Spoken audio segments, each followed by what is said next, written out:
Guyanese. The government of Guyana is intent on ensuring the conduct of credible elections at the earliest possible date. To achieve this, it is pursuing the full implementation of the decisions of the Caribbean Court of Justice and the early selection of the chairman of the Guyana Elections Commission. The Caribbean Court of Justice on 18th of June this year decided that the most sensible approach to appointing the chairman of the Elections Commission was for the leader of the opposition and the president to communicate with each other in good faith and to discuss eligible candidates for the position before the formal list is submitted. The aim was to enable the two sides to agree on the names of 6 persons who fit the eligibility requirements and who are, and I quote, not unacceptable to the president.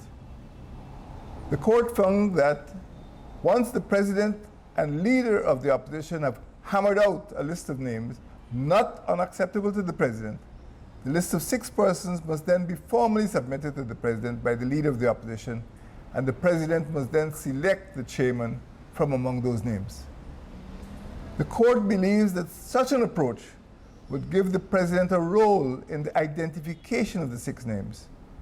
It would also obviate the possibility that, after the formal presentation of the list, the president could suggest that one or more of the names, or indeed the entire list, is unacceptable.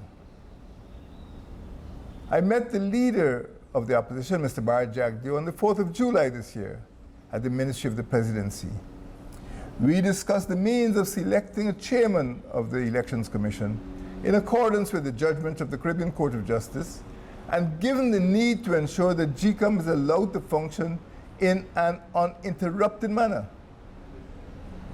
The meeting aimed to reach consensus on the way forward for the nomination and appointment of the GECOM chairman. It was agreed that the leader of the opposition would submit a list of names of persons for my consideration. The list was submitted. Ms. Gail Teixeira, acting on behalf of the leader of the opposition, wrote Mr. Joseph Harmon, Director General of the Ministry of the Presidency, on the 28th of June, saying, and I quote, "The leader of the opposition is not averse to the president informally suggesting names in their proposed engagement for this consideration." These are Mr. Teixeira's exact words. Both sides agreed to establish a joint working group which would shortlist the names to 6 and present the list to the leader of the opposition before it is presented to me.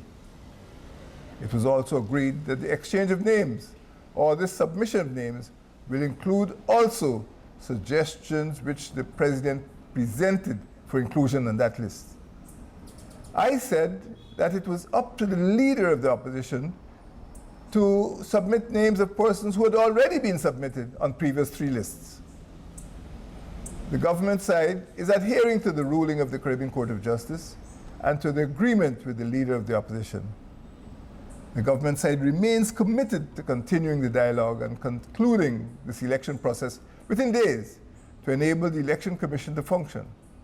Once done, Guyanese can expect credible elections in the shortest possible time. The President, acting on the advice of the Elections Commission that it is ready to conduct elections, will proclaim a date for those elections. This necessitates the chairman of the Election Commission being in place as early as possible. I thank you.